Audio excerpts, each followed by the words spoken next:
Welcome to the Friends in Film podcast. My name is Janet Urban. I've been teaching Friends in Film for 15 years. I show people how to get into the film industry and work, how to become a professional. What you're going to learn from me is all the inside, unspoken stuff that you will not hear anywhere. Even if you've been doing background on film sets, you will not hear how to actually get inside and excel to these top positions in the film industry. As a director, as a DP, as a producer, as an actor. What you're going to learn here is all the stuff that film school doesn't teach you, that you need to know if you want to actually excel to the highest levels. See, we think that the film industry is so hard and that it's going to take us a long time to get to where we want to be. But what it actually is a bunch of small steps that you do that get you on film sets, that get you learning your craft and getting good at your craft and getting opportunities to do your craft so that you do it consistently and get called for it every single week. So come work with us with Friends in Film. You've taken the first step by listening to this podcast, and I look forward to enlightening you everything that you need to know about working in the professional film industry. Since Luca's here, we're gonna unmute Luca. Got to find out what is Luca up to.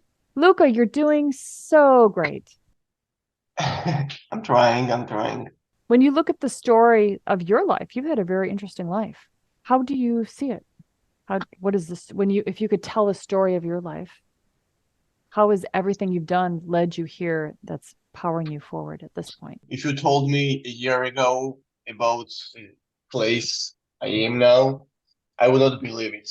And I would thought that it's not possible in a year, maybe in 5 or 10 years, but not in a year. It gives me a lot of motivation to think where I'm gonna be in one more year, you know? So give us some Yeah. of the results that you've been creating in the last couple months. So last couple months, so as you know, maybe most of them I did were like grip or gap stuff. So like the gigs, the positions on film sets that not a lot of people wants to do because it's like physical job also. I need to lift a lot of heavy stuff, but I love doing it. To be honest, I enjoy doing grip. I enjoy doing calf. Yeah, I love doing it. I enjoy it very much. One thing also, what I wanted to try was focus pulling, and I was like really scared of it, but opportunity came up. I just threw myself in, like, so I tried it. I loved it. I learned how to do it, and I already did one feature film as a focus puller. I did one short film as a focus puller. That's a Yeah. lot of days. That's a lot of practice. Yeah, it was about combined about 25 days pulling focus. Wow. Okay, so when we say results, when I ask you about results, tell us about the shoots, the number of days, what you've done. Like, When I started jumping on student films. The first thing I did about 10 or 15 different student projects, like short films, most of them. Then I started doing freebies as a gaffer, as a PA, as a grip, different position. I did several gigs as a sound mixer too. And then this freebie shoot led to like paid gigs. My first paid gig was a music video, and DP got me there as a grip.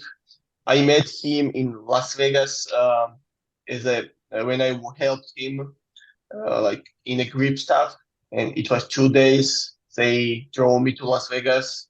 I stayed there for one day. I met a great DP there, and first paid gig was from him, music video, and I worked with him about 10 projects, short films and music videos most of the time with him. Because I already had some paid gigs, it didn't stop me to work also on some different freebie shoots. On some different shoots, freebie shoots, I met DPs, gaffers, key grips, and it led to like different kind of paid gigs. I stayed in touch with them. I updated them like how I was going up, what I learned. just to kind of sum up how this is our strategy, is he's doing the get on shoots method. He's working with a lot of different people. So he's meeting a lot of different people. He's working very hard and helping them and doing the harder jobs, grip, it's physical, right? He's doing gaffing, is, responsible for the lighting. They need that. So he's really spreading himself around. Like, I think it was in November, he worked 28 days out of 30 days. Now Yep. he's got a big base of connections. He's got all these people are on his magic list. And some of these people are starting to get professional work. Some of them are still along the pathway to trying to get into the professional industry themselves, but these projects are higher level, which is why they're paying people. So when they pay you for some of these professional projects, these promotional projects, then those people they're higher quality projects because they're really seriously making that push to become professional themselves. Then he's keeping in touch with people and he's like, hey, I've worked on this. I'm working with this person. You might know this person. I have this thing coming up. I got a music video coming up. How are you doing? What are you working on? This is very important because that keeps him fresh in people's minds. And then they have a project. Oh, who should we call? Definitely Luca. The most important thing also, when you are getting jobs from the people, also try to give them jobs too. And then Yeah. and he will even post about this in Yammer. Like he knows that he finds out what people want to do and he tries to help them. He tries to get them jobs. He refers them to jobs. Even if they don't get the job, he still refers them to the jobs and then and that's how he got one of his paid professional PA jobs. So last week I worked as a PA on a great set. It was a professional set.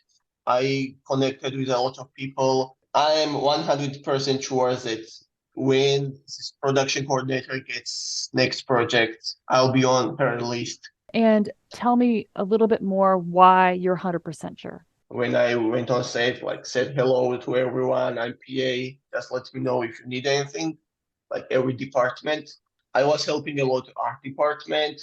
I was running like PO to set, like also I did I picked up dolly and I picked up camera package on van on the first day.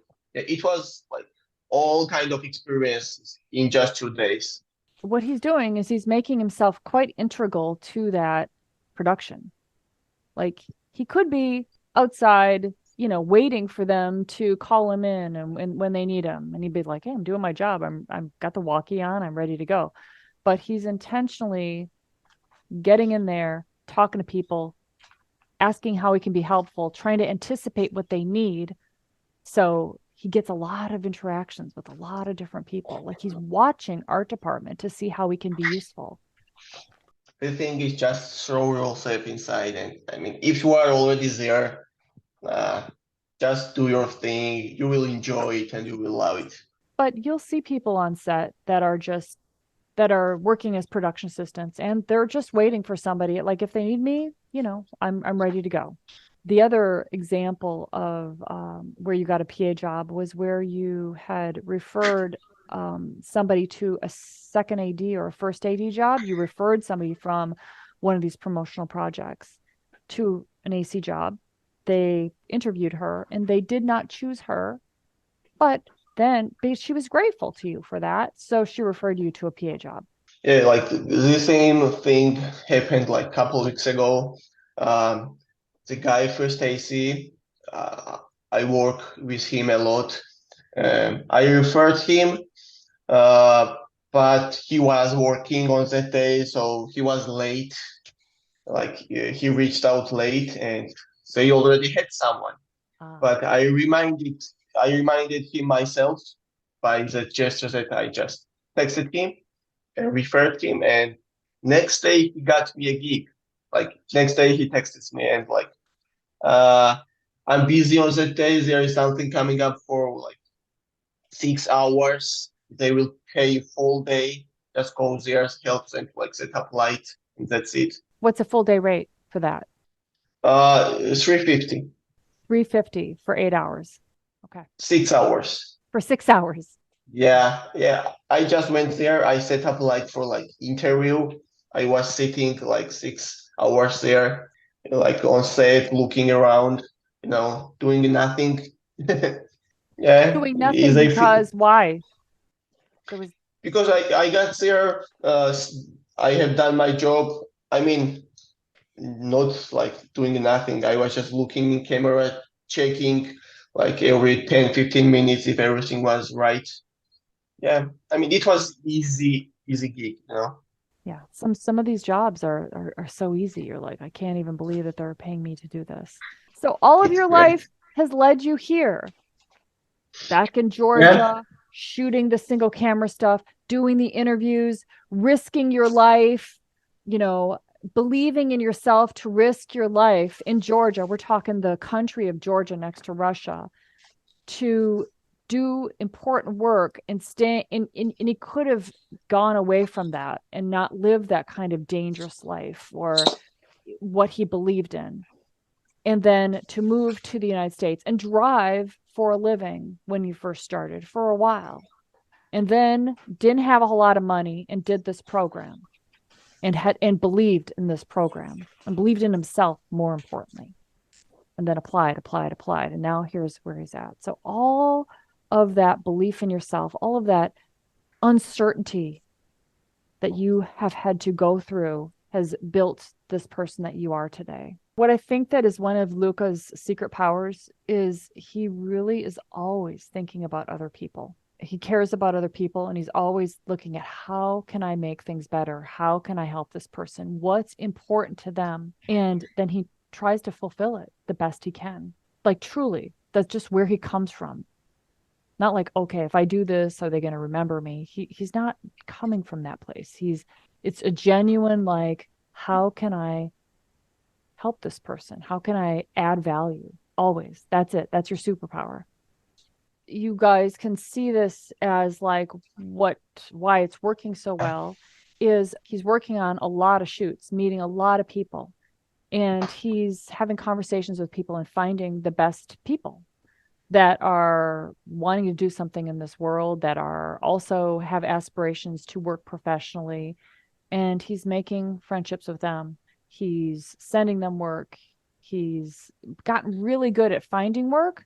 So therefore he's got that as an asset that he can use to keep, helping other people and getting more work himself. So that's part of this program, is becoming so good with brand ambassador work, with background work, with get on shoots work. You have work, you get, this is your superpower. You get a lot of work always coming in. So now you are an asset that can contribute to a lot of people. there is no way you will take all of the work, right? So you will have to turn down something. So it takes a minute to just send like 5 text messages to people you know.